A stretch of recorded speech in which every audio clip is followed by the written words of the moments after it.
ने दशकों से चली आ रही अपनी सियासी परंपरा को एक बार फिर से दोहराते हुए आखिरकार कांग्रेस की गहलोत सरकार की सभी फ्री योजनाओं की धज्जियां उड़ा दी है। कांग्रेस को चुनाव में मात्र 69 सीटों पर समेट दिया और भाजपा को पूर्ण बहुमत देकर अपने प्रदेश के रिवाज को कायम रखा। जयपुर के हवा महल क्षेत्र से भाजपा प्रत्याशी ने जीत दर्ज करते ही अपना काम भी शुरू कर दिया है। जी हाँ, भाजपा प्रत्याशी बाल मुकुंदाचार्य ने जीत दर्ज करते ही मोर्चा संभाल लिया है। विधायक महोदय बाल मुकुंदाचार्य का एक सोशल मीडिया पर वायरल हो रहा, जिसमें बाल मुकुंदाचार्य एक अधिकारी से फोन पर बात करके उन्हें निर्देश दे रहे हैं कि चांदी की टकसाल रोड पर खुले में बिकने वाले नॉनवेज की दुकानों को तत्काल प्रभाव से हटाएं।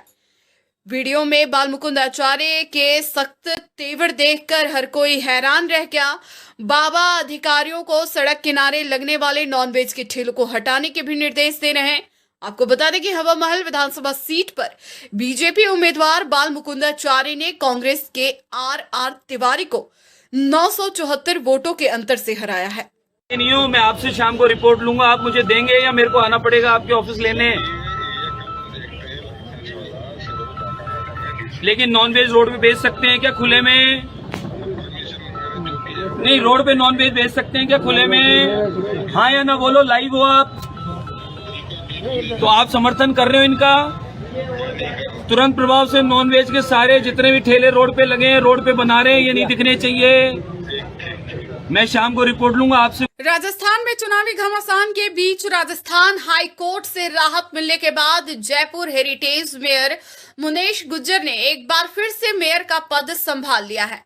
सोमवार को मुनेश गुज्जर अपने समर्थकों के साथ जयपुर निगम कार्यालय पहुंची और पदभार ग्रहण किया। नगर निगम मेयर का पदभार ग्रहण करने के बाद मुनेश गुज्जर ने कहा कि सत्य का रास्ता कठिन हो सकता है, लेकिन मुश्किल नहीं है। यह जीत सत्य की जीत है। न्यायपालिका पर मुझे पूरा विश्वास था, ईश्वर पर मेरी आस्था थी। उसी का नतीजा है कि मुझे तीसरी बार मेयर पद पर पदभार ग्रहण करने का मौका मिला है। इसलिए मैं यही कहना चाहती हूं कि सत्यमेव जयते। आपको बता दें कि एसीबी ने 4 अगस्त 2023 को हेरिटेज निगम मेयर मुनेश गुज्जर के घर पर छापा मारा था और मेयर के पति सुशील गुज्जर और 2 दलालों को गिरफ्तार किया गया था। मेयर के घर की तलाशी में 40 लाख कैश मिले थे। सुशील पर पट्टा बनाने के बदले 2 लाख रुपए की रिश्वत मांगने का आरोप लगा था, जिसके बाद 5 अगस्त को स्वायत्त शासन विभाग ने मुनेश गुज्जर को मेयर पद से निलंबित कर दिया। मुनेश गुज्जर ने सरकार के इस फैसले को हाईकोर्ट में चुनौती दी थी। 23 अगस्त को कोर्ट ने सरकार के निलंबन आदेश पर रोक लगा दी थी। कोर्ट ने निलंबन पर रोक लगाते हुए कहा कि सरकार प्रारंभिक जांच के बिना मेयर को निलंबित नहीं कर सकती है। भाजपा नेता सतीश पुनिया को लगा हार से धक्का, कहा भविष्य में आमेर से चुनाव नहीं लड़ेंगे। राजस्थान में विधानसभा चुनाव तो खत्म हो गए, लेकिन अपने पीछे कई दिग्गज नेताओं का सियासी करियर भी बिगाड़ गए। राजस्थान में भले ही भाजपा को पूर्ण बहुमत मिल गया, बावजूद इसके पार्टी के कई बड़े नेताओं की हार ने उन्हें तोड़कर रख दिया। जहां तारानगर से दिग्गज राजेंद्र राठौड़ चुनाव हार गए, वहीं राजधानी जयपुर की आमेर विधानसभा सीट से मुख्यमंत्री चेहरे के तौर पर चर्चित रहे सतीश पुनिया भी अपनी सीट नहीं बचा सके। इस हार से उन्हें इतना धक्का लगा कि उन्होंने हार से निराश होकर सोमवार को घोषणा की कि वह भविष्य में इस निर्वाचन क्षेत्र से चुनाव नहीं लड़ेंगे। भाजपा के उपनेता प्रतिपक्ष सतीश पुनिया ने एक्स पर कहा, यह मेरे लिए परीक्षा की घड़ी है। परिस्थितियों ने मुझे भविष्य में आमेर से चुनाव न लड़ने का फैसला करने के लिए मजबूर किया है। मैं अपने फैसले के बारे में पार्टी नेतृत्व को भी सूचित करूंगा और उनसे यहां के लोगों की समस्याओं के समाधान के लिए योग्य व्यक्तियों को नियुक्त करने का अनुरोध करूंगा। हालांकि उन्होंने यह भी कहा कि लोकतंत्र में जनता पवित्र होती है। मैं आमेर की जनता के फैसले को स्वीकार करता हूं। इसी के साथ उन्होंने कांग्रेस के विजयी उम्मीदवार प्रशांत शर्मा को बधाई भी दी। मुझे उम्मीद है कि वह विकास को इसी तरह गति देते रहेंगे और आमेर की और जनभावनाओं का सम्मान करेंगे।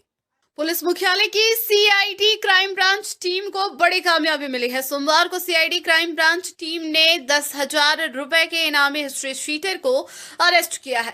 हिस्ट्री शीटर अलवर में ड्यूटी पर तैनात पुलिस कर्मियों पर जानलेवा हमला करने का आरोपी है। बताया गया कि पिछले 1 साल से फरार हिस्ट्री शीटर के जयपुर में फरारी काट रहा था, लेकिन क्राइम ब्रांच टीम ने उसे ट्रांसपोर्ट नगर इलाके से धर दबोचा। 9 दिसंबर से शुरू होगा द जयगढ़ फेस्टिवल। पहली बार होगा भव्य आयोजन। देसी और विदेशी पर्यटकों के आकर्षण का केंद्र और जयपुर सियासत की गाथा गाने वाला जयगढ़ फोर्ट एक बार फिर से चर्चा में है। दरअसल पर्यटन स्थल के रूप में जनता के लिए खोले जाने के 4 दशकों का जश्न मनाने के लिए द जयगढ़ फेस्टिवल का आयोजन किया जा रहा है। फेस्टिवल के बारे में जानकारी देते हुए सवाई पन्नाम सिंह ने कहा कि पहली बार आयोजित होने वाला यह अपनी तरफ का ऐसा पहला और अनूठा फेस्टिवल होगा जो राजस्थान की विरासत, कला और शिल्प के संरक्षण और प्रोत्साहन देने पर आधारित होगा। फेस्टिवल का आयोजन 9 और 10 दिसंबर को होगा, जिसके लिए तैयारियां जोरों पर है। आपको बता दें कि जयगढ़ पब्लिक चैरिटेबल ट्रस्ट की ओर से संरक्षित जयगढ़ फोर्ट का उद्घाटन स्वर्गीय ब्रिगेडियर सवाई भवानी सिंह ने 1983 में किया था। अजमेर में महिलाएं खेल रही ठगी का खेल, बातों में फंसाकर लूट रही सोना और नकदी। अजमेर शहर में आसपास के सुनसान इलाकों में बने मकानों में इन दिनों ठग गिरोह की महिलाएं सक्रिय है। घर में अकेली पाकर महिलाओं को बातों में जाल में फंसाकर सोना और नकदी लूट चंपत हो जाती है। यह महिलाएं ठगी का शिकार हुई महिलाओं ने बताया कि यह महिलाएं कभी कुछ सामान बेचने के लिए आती है और बातों के जाल में फंसाकर सम्मोहित कर सोना और नकदी निकलवा कर ले जाती है। ठगी का शिकार हुई अन्य महिला ने बताया कि उसे रिश्ता जोड़ने की बात कहकर बातों में फंसाकर 3 महिलाओं ने ठगी की वारदात को अंजाम दिया। गौरतलब है कि तरह तरह से ठगी की घटनाएं इन दिनों शहर में आम हो गई। कभी शहर में राह चलती महिलाओं से सम्मोहित कर गहने उतरवा लिए जाते, तो कभी चेन स्नेचिंग और ठगी की वारदातें आए दिन होती रहती है। हालांकि पुलिस समय समय पर इस ठग के लोगों से सावधान रहने की अपील करती रही है, लेकिन फिर भी शातिर ठग शातिराना तरीके से वारदातों को अंजाम देने से बाज नहीं आते हैं। जी बताइए क्या हुआ? हाँ बताओ, कैसा हुलिया था, कितने जने थे और क्या कहा आपको? वो 3 औरतें थी। हाँ।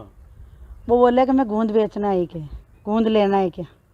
मेरे ये पड़ोस में आंटी रहती है, मैंने इसको बुलाया को आंटी गूंद बेचने वाली आई तो आप आओ। तो ये आंटी आई, आंटी क्यों गूंद का ही भाव दे रही है। फिर आंटी से ही पूछा, आंटी बताओ ना आपको बोले है ना वो। हाँ, आप बताओ। जो वापस यान क्यों के मैं तो ना गूंद तो माँ के शाम का लेर आए के बदामा। आंटी बोला बदामा भी बेचे के, हाँ बदामा गूंद सब बेचेगे। पण के माँ के लड़की की शादी है के, 4 लड़कियाँ है के माँ के, जो कि शादी है जो को माँ के ननंद है ना, जो को के माँ ससुरा जी की बेटी के वो जो को लड़ाई होगी के माँ के, जो बाकाई की तो डोरो बाढ़ चूल्हा में डाल गई। जो माँ ससुरा ऐसे बोला कि मैं दूसरी धर्म की बेटी बना और उसी से डोरा मंदूंगा, पर थारा से डोरा नहीं मंदूंगा हमारी गुड़िया के। बाकी हो के मैंने ननंद बनानी है कि चौथे माँ के ननंद बन जाओगे। जो माँ के शाम का गुड़िया ने लार था कि उनको डोरो मंदावा के। तो मैं क्यों भाई को बाहर तो मैं घर वाला कौन है शाम का आज जो थे कि नहीं के घर वाला के सामने नहीं कि शाम का तो मैं गुड़िया ने ले आराम के और बाहर थे न थे मान बताओ के भाई थे मान सकोगे न मान सकोगे। तो मैं क्यों भाई थे डोरो मान दे कहीं जारी मान दिया वहाँ। तो क्या ठीक है के फिर क्यों के एक माँ के वो वे के मतलब रस्म है वो था के तो के गुड़ की बेली ले जावे के रावते के तो और माँ के लाडू पेड़ा बट्टे के। तो मैं क्यों भाई को मैं लाडू पेड़ा का भाई मैं के लाडू पेड़ा ला बड़ा कोई है को नटे कि मैंने पिया दे दीजिए थे। तो मैं क्यों भाई कई बात को ना डोर कितना पिया लागी कि वो नहीं ज़्यादा नहीं थोड़ा सा ही खर्चा है। मैं क्यों भाई कोई बात को नहीं ले ली सुबह दे 200-400 रुपये ले पद बाकी होगा 2100 रुपये ले आऊँगे मैं क्यों भाई 2100 रुपये तो मैं है ही कौन है पद भैया क्यों दूसरों को मत सुना वो तुम कोई पड़ोसी से उधार लिया होगे।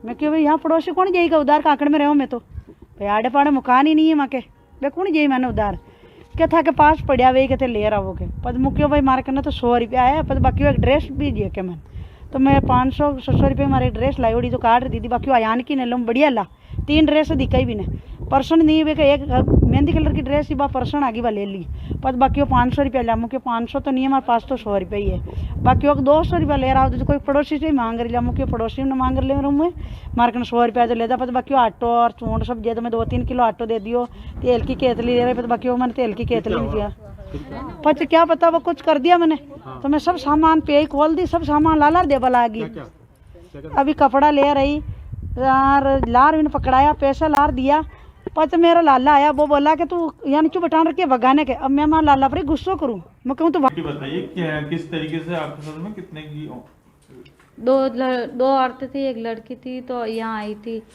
तो बोले कि गाय का घी है, तो मैंने मना कर दिया, मैं कि है ही नहीं है, फिर बोल ले कि मेरी बेटी बन जाए, तो मैंने मना कर दिया, मैं कि नहीं मैं बेटी नहीं बनूंगी, तो ज़बरदस्ती बिठा दी मेरे को यहाँ, तो मैं बैठ के नीचे, फिर सिर पे हाथ रखा, तू बेटी आज से मेरी बेटी है, तो मैंने मना कर दिया, मैं कोई बेटी नहीं हूँ, तो पता नहीं फिर क्या हो गया, तो मेरे से जेवर मांग, नोटिस कर दिया था क्या पता, फिर मैंने जेवर एवर सारे दे दिए खोल के कि जेवर दे दे, वापस ला के दे देंगे, पैसे दे दे, तो मैंने पैसे भी थे, वो पैसे भी दे दिए, जेवर दे दिए, कितने कैश कितना दिया था आपने? 50,000।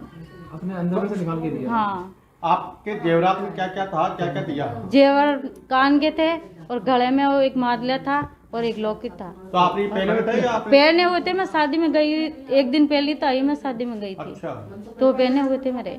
कितना का लगभग नुकसान हुआ, कितना पैसा का हुआ? हो गया 1.5-2 लाख का नुकसान हो गया। कौन सा थाने रिपोर्ट दी आपने? रामगंज थाने में। ऐसा क्या हुआ जो आपने निकाल के दे दिया वो सारे गहने? पता नहीं क्या कर दे, मेरे सिर पे हाथ रख के, तो कितने लोग थे वो लोग? लोग 2 लोग गए, एक औरत थे, वो छोरी थी, मतलब छोटी लड़की थी, और कपड़े बैग सारे लेके गए। अच्छा, कपड़े भी थे आप लोग? कपड़े भी लगे? कपड़े भी 2 ड्रेस कपड़े की भी लेके गए। कहाँ पर कहाँ रहते हो आप? मैं रहती हूँ, नहीं, यहाँ- रहना यहाँ के रहने वाले नहीं, हम तो भीम साइड के, मतलब जस्सा के नहीं, यहाँ कहाँ पर रहते हैं आपकी एड्रेस बताइए क्या? यहाँ का है। बकरा मंडी आकाशवाणी के पास में। ठीक है ना। लेकिन एक हुलिया कैसे था शीला वो लोग? देवी। मतलब पहनावा कैसा था, कैसे? पहना वैसे वो पहनते ना, वो कांजराते वागरा, अच्छा, ऐसे वो चूड़े उड़े पहन रखे, उसके गले में ऐसे बड़े बड़े। राजस्थान विधानसभा चुनाव में अजमेर उत्तर विधानसभा सीट से भाजपा विधायक वासुदेव देवनानी ने जीत का पंजा लगाया है। इस सीट से देवनानी लगातार 5वीं बार जीते हैं। भाजपा के दिग्गज नेताओं में शुमार वासुदेव देवनानी ने जीत के बाद कहा है कि अब प्रदेश की तस्वीर और तकदीर बदलने का समय आ गया है। भाजपा सरकार के सुशासन में प्रदेश विकास की रफ्तार में तेजी से आगे बढ़ेगा और गहलोत सरकार के कुशासन का अंत होगा। उन्होंने कहा कि प्रदेश में अब फिर से महिलाओं को सम्मान और सुरक्षा मिलेगी। इसी के साथ ही युवाओं के सपनों को भी पंख लगेंगे। राजस्थान की राजधानी जयपुर ही नहीं बल्कि प्रदेश के कई जिले ऐसे हैं जो अतिक्रमण जैसी समस्या का दंश झेलने को मजबूर है। भरतपुर जिले के बयाना का भी कुछ ऐसा ही हाल है। बयाना के नगर पालिका प्रशासन की लापरवाही अब आमजन के लिए बड़ी परेशानी बन गई है। दुकानों के सामने फुटपाथ पर हो रहे अतिक्रमण की वजह से लोगों को आवागमन में परेशानियों का सामना करना पड़ रहा। आपको बता दें कि बयाना बस स्टैंड से लेकर बजरिया, सुभाष चौक, शिवगंज मंडी, आजाद मंडी, छोटा बाजार, गांधी चौक सर्किल, मिराना रोड, सुभाष चौक काफी चौड़ा रास्ता है, लेकिन दुकानों के सामने खड़े हो रहे वाहन इन रास्तों को सकड़ा करते दिख रहे हैं। दुकानों में आने वाले ग्राहकों की गाड़ियां एवं बाइकों यहां खड़ा करने के कारण दिन भर रोड पर जाम की स्थिति बनी रहती है। दुकानदारों से ना ही कोई कहने वाला है, ना ही कोई सुनने वाला। बयाना बाजार का तो बस भगवान ही रखवाला है, क्योंकि प्रशासन का इस और कोई ध्यान नहीं है। सोमवार को अलवर जिले की राजगढ़ पंचायत समिति क्षेत्र के ग्राम सिकट में स्थित आसन की डुंगरी पर स्थित श्री खाकनाथ जी महाराज मंदिर पर क्षेत्र की खुशहाली व सुख समृद्धि की कामना के लिए ग्रामीणों के सहयोग से चल रहे 9 दिवसीय 9 कुंडात्मक श्री विष्णु महायज्ञ एवं श्रीमद् भागवत कथा ज्ञान यज्ञ के दौरान कथा में उपस्थित श्रद्धालुओं को प्रवचन देते हुए सकट गांव के कथावाचक राधा माधव शास्त्री ने कहा कि मनुष्य के लिए दिन दुखियों की सेवा करने से बड़ा कोई धर्म नहीं है। ईश्वर दिनहीन व असहाय व्यक्तियों की झोपड़ी में निवास करता है। किसी भी संकट से बचने के लिए ईश्वर का स्मरण करना चाहिए। उन्होंने कथा के दूसरे दिन ध्रुव चरित्र, जड़ भरत, नरसिंह अवतार, भरत व शिव सती चरित्र की कथा का प्रसंग सुनाया। वहीं कथा के दौरान बीच बीच में गाए गए भजनों पर महिला श्रद्धालुओं ने जमकर नृत्य किया व तालियां बजाकर भगवान के जयकारे लगाए। वहीं विराटनगर के यज्ञाचार्य पंडित कृष्ण कुमार शर्मा के द्वारा विष्णु महायज्ञ में यजमानों से वैदिक मंत्रोच्चारण के बीच शुद्ध गाय के घी एवं हवन सामग्री की आहुतियां दिलवाई। यज्ञ कमेटी के अध्यक्ष पूर्व सरपंच नरसिंह मीणा व कमेटी उपाध्यक्ष मोतीलाल गुज्जर ने बताया कि महायज्ञ एवं कथा का समापन पूर्णाहुति व भंडारे के साथ 10 दिसंबर को होगा।